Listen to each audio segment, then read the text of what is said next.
Children, we are studying infectious diseases. Here, malaria. Malaria is a life-threatening disease transmitted through the bite of an infected Anopheles mosquito because Anopheles mosquito carry a pathogen. The pathogen is Plasmodium parasite. And Plasmodium belongs to Protozoa. Protozoa, you know, it is a unicellular organism with a nucleus.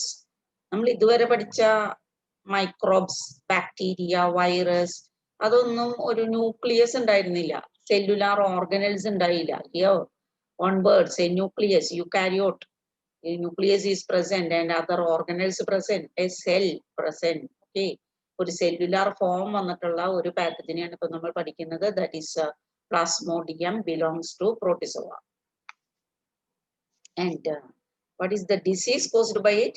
That is malaria. Which are the symptoms of malaria? Recurrent fever and chill. Recurrent fever ഇടവിട്ട് വരുന്ന പനി and the chill. Then headache, body ache, fatigue, anemia. ക്ഷീണം അനിമ വളർച്ച അപ്പോൾ ഇതിൽ ഏറ്റവും പ്രധാനം ഈ recurrent fever and chill okay കണ്ടല്ലോ ഈ ഒരു nausea vomiting okay that this condition ഈ റെക്കറന്റ് ഫീവർ എന്തുകൊണ്ടാണ് എങ്ങനെയാണ് ഉണ്ടാവണേ നമുക്ക് നോക്കാം the pathogen is called plasmodium and that pathogen having to complete its life cycle it must pass through two hosts that is mosquito and human being okay രണ്ട് host വേണമെന്ന് നമുക്ക് ഈ ചിത്രത്തിൽ നിന്ന് കാണാം നമ്മുടെ ടെക്സ്റ്റിലുള്ള ഒരു പിക്ചറാണ് and when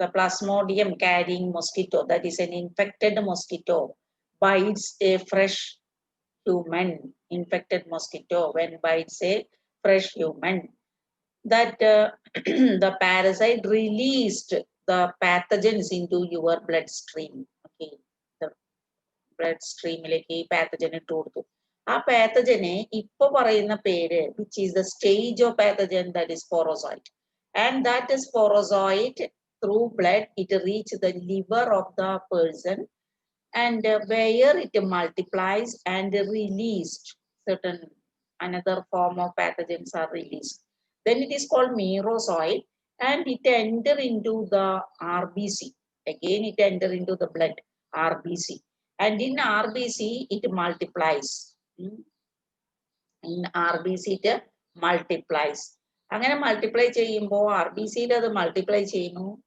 but the RBC is destroyed. അതാണ് ഇവിടെ ശ്രദ്ധിക്കാനുള്ളത് RBC is rupture and releasing these cells. A fraction of merozoites again enter into another RBC and again continue the releasing, rupturing of RBC. When RBC rupture, it release a chemical, a toxin also. This pathogen that is called hemozoin. That released hemozoin causing the cycles of fever and other symptoms of malaria in the infected person. And same time, the blood is with that pathogen, which is in the form of gametocytes. Male and female separate ആയിട്ടുണ്ടാവും അവരുടെ ആ സ്റ്റേജിൽ okay ഗാമിറ്റോസൈറ്റ് എന്ന് പറയും അതിപ്പോ ബ്ലഡിലാണ് കാണുന്നത് ആ infected പേഴ്സന്റെ അങ്ങനെ പഠിച്ചു വരച്ചിരിക്കുന്ന ആളുടെ ബ്ലഡില് ഈ ഗാമിറ്റോസൈറ്റ് സ്റ്റേജ് ഓഫ് അല്ലെങ്കിൽ സെക്ഷൽ സ്റ്റേജ് ഓഫ് പാരസൈറ്റ് കാണും when another mosquito mosquito takes a blood meal from this infected person this mosquito taking the plasmodium along with the blood yeah fresh anopheles in the ഉള്ളിലേക്ക് കയറും ഈ gametocyte and in the anopheles body it's a mosquito's body these gametocytes are fertilized and forming into zygote later it develops into sporozoite and it is stored in their salivary glands. ഈ മോസ്കിറ്റോന്റെ salivary ഗ്ലാൻഡിൽ പോയിരിക്കും അത്.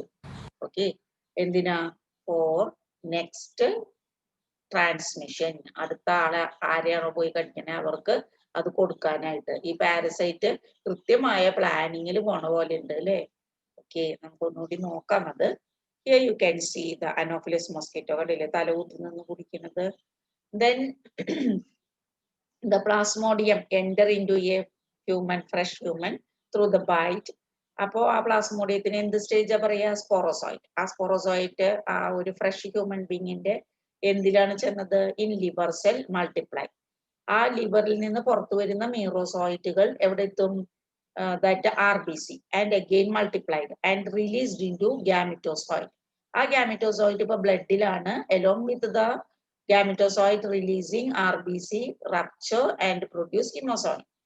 That gametozoid again into a new Anopheles mosquito where they fertilized forming into sporozoid. Again it is stored in its salivary gland for next transmission. That is why it the plasmodium, life cycle of plasmodium Nokia it move through man and then through mosquito. അങ്ങനെ രണ്ട് host ഇതിനുണ്ട്, two host, human and mosquito. അതുകൊണ്ട് ഇത്തരം പാരസൈറ്റിനെ പറയും ഡൈജെനറ്റിക് parasite. നോക്കൂ, കണ്ടോ, ഇത് വന്ന് സ്പോറോസോയിഡ് റിലീസ് ചെയ്തു, അത് ലിവറിൽ ചെന്നു, ലിവറിൽ മൾട്ടിപ്ലൈ ചെയ്ത് അത് RBCയിലേക്ക് കയറി. RBCയിലെ ഇതിങ്ങനെ റിപ്പീറ്റ് ചെയ്തുകൊണ്ടിരിക്കും. അപ്പൊ RBC ഇങ്ങനെ എണ്ണം കുറഞ്ഞു കുറഞ്ഞു വരും. RBC എണ്ണം കുറയണോടൊപ്പം ഹിമോസോയിൻ റിലീസ് ചെയ്യും. ഒപ്പോ ഹൈ ഫീവർ, റെക്കറിങ് ഇന്റർവെൽസ് നടന്നുകൊണ്ടിരിക്കും. കാരണം എപ്പോഴാണോ ഇതിന്റെ ഒരു സൈക്കിൾ പൂർത്തിയാവണേ അപ്പോഴാണ് ഈ RBC റപ്ചർ ചെയ്യുക, അപ്പോഴാണ് ഈ high fever and chill repeat ചെയ്യുക.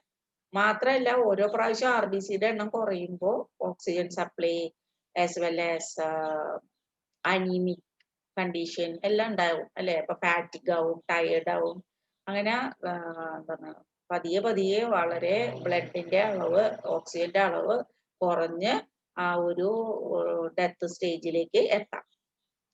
അങ്ങനെ ഇരിക്കുമ്പോഴാണ് ആ ആളുടെ ശരീരത്തിൽ ബ്ലഡിൽ ഇപ്പോ ഗാമിറ്റോസൈറ്റ് രൂപത്തിലുള്ള പാത്തജൻസ് ഉണ്ടാവും. അപ്പൊ ആളെ കടിക്കാൻ പറ്റുന്ന മൊസ്കിറ്റോന്റെ ഉള്ളിലേക്ക് along with the blood these gametozoids are also enters, and where the gametocytes fertilize forming into a zygote, then it is multiplied into sporozoid and it is stored in its salivary gland for next attack.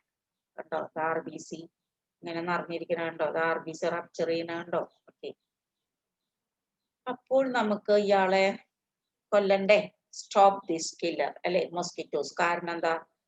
ഇത് വളരെ spread ചെയ്യണ ഒരു ഡിസീസാണ് mosquito വഴി. അതുകൊണ്ട് മൊസ്കിറ്റോനെ remove ചെയ്താൽ, eradicate ചെയ്താൽ നമുക്ക് മലേറിയയിൽ നിന്ന് രക്ഷപ്പെടാം.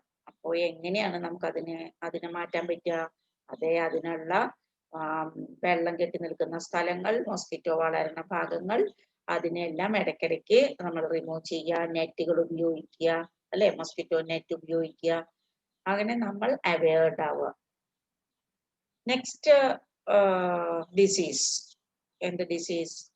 Protozoan pathogen causing disease is amoebic dysentery. Here the protozoan is Endemoeba histolytica. നമുക്ക് ഈ പേര് കേൾക്കുമ്പോ തന്നെ അമീബേനെ ഓർമ്മ വരുന്നുണ്ട് അല്ലെ? പക്ഷെ ഇതിനെ പറയണ എന്താണ് സംഭവം? ഇതിന്റെ സംഭവം എന്താണ്?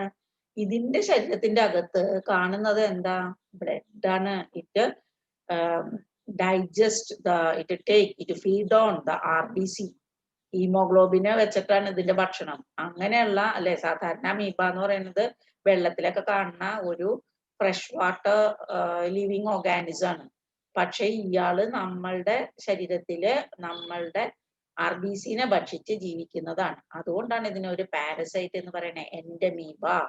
എൻഡമീബ എന്നൊക്കെ വലിയ ഗമേര് വിളിക്കുന്നുണ്ട്. പക്ഷെ it is A parasite. Endemoeba histolytica cause the disease amoebic dysentery or amoebiasis. അപ്പൊ എന്തൊക്കെയാണ് സിംറ്റംസ്? ഡിസെന്ററി എന്ന് പറയുമ്പോ തന്നെ നമുക്കറിയാലോ. അതെ, നമുക്ക് എന്താണ് ടോയ്ലറ്റിൽ പോകേണ്ട പ്രധാന കാര്യമാണ് അല്ലെ? അമീബിക് ഡിസെൻറ്ററി. അപ്പൊ ഡിസെൻറ്ററിയിൽ വരുന്ന ഒരു പ്രധാന ലക്ഷണം, ഈ ഡിസെൻറ്ററിയുടെ പ്രധാന ലക്ഷണം ബ്ലഡി സ്റ്റൂൾ ആണ്. അപ്പം കൂടുതലായിട്ടും ബ്ലഡ് മ്യൂക്കസ് ഉള്ള ഫീക്കൽ മാറ്റർ ആയിരിക്കും. Blood mucus more present in the faeces. And fever പിന്നെ ഉണ്ടാവും, വൊമിറ്റിംഗ്, അബ്ഡോമിനൽ ടെൻഡർനെസ്, കണ്ടല്ലോ. അപ്പൊ ഈ വക കാര്യങ്ങളെല്ലാം കാണിക്കും. ഇത് അമീബിയാസിസ് സാധാരണ ഒരു common infection of human gastro ഇൻഡസ്ട്രൈനൽ tract എന്നാണ് പറയാ. കാരണം ഡൈജസ്റ്റീവ് ട്രാക്ടിനെ എഫക്ട് ചെയ്തിട്ടാണ് ഈ ഡിസീസ് ഉണ്ടാവുന്നത്. മാത്രല്ല ഇത് പുവർ സാനിറ്റേഷനുമായി ബന്ധപ്പെട്ട ഒരു ഡിസീസാണ്. വൃത്തിയില്ലാത്ത സാഹചര്യങ്ങളിലാണ് ഈ ഡിസീസ് കൂടുതലായിട്ട് സ്പ്രെഡ് ആവുക.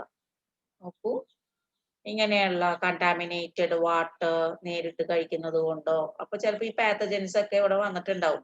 അല്ലെങ്കിൽ ഈ പറഞ്ഞ ആള് ഹൗസ് ഫ്ലൈസ് വന്നിരുന്നിട്ടുള്ള ഭക്ഷണങ്ങൾ കഴിക്കുന്നത് കൊണ്ടോ ഒരാളുടെ ഉള്ളിലേക്ക് ഈ പാത്തജൻ കടക്കാം. എന്നിട്ട് ആ കണ്ടാമിനേറ്റഡ് ഫുഡ് ആൻഡ് വാട്ടർ കൂടെ കടന്നു വരുന്ന പാത്തജൻസ് ആ ആളുടെ ഇൻഡസ്റ്റൈൻ്റെ ഉള്ളിലിരുന്ന് അവിടെയുള്ള മൈക്രോബ്സിനെയൊക്കെ എന്താണ് RBC, അതിൽ കുറച്ച് ലേഷൻസ് ഒക്കെ ഉണ്ടാക്കി RBCനെ അല്ലെങ്കിൽ അവിടെ കടന്നു വരുന്ന ബ്ലഡിനെ അത് കൺസ്യൂം ചെയ്യും.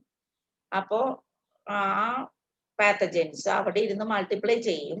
അപ്പൊ അതിന്റെ സിസ്റ്റൊക്കെ ഇയാളുടെ ഫീസിസിൽ കൂടെ പുറത്തേക്ക് പോരും. അങ്ങനെ പുറത്തു വരുന്നത് ഇത്തരത്തിലുള്ള ഏരിയകളിലൊക്കെ പോയി എല്ലാം ടോയ്ലറ്റ് കാര്യങ്ങളൊക്കെ ചെയ്യുന്ന സമയത്താണ് ഇതെല്ലാം ഇവിടെയൊക്കെ ഉണ്ടാവുക. അപ്പോ ഈ ഫീസിസിൽ കൂടെ കണ്ടാമിനേറ്റഡ് വാട്ടർ ഫുഡായി മാറുന്നു. അത് ഇതുപോലെ ഇങ്ങനെയൊക്കെ അല്ലെങ്കിൽ ഫ്ലൈസ് വന്നിരുന്നിട്ടോ ഒക്കെ വീണ്ടും അടുത്തടുത്ത ആൾക്കാർക്ക് ചെല്ലാം. അപ്പൊ നമ്മൾ ഇയാളിലുണ്ടാവുന്ന സിംറ്റംസ് നമ്മൾ കണ്ടു, എന്തൊക്കെ ബുദ്ധിമുട്ടുണ്ടാവുന്നു. ആ ആളിൽ നിന്ന്, ഇൻഫെക്റ്റഡ് പേഴ്സണിൽ നിന്ന് എങ്ങനെയാണ് അത് ട്രാൻസ്മിറ്റ് ചെയ്യുന്നത് എന്നും കണ്ടു. Okay, thank you children. Now we can stop here. Thank you.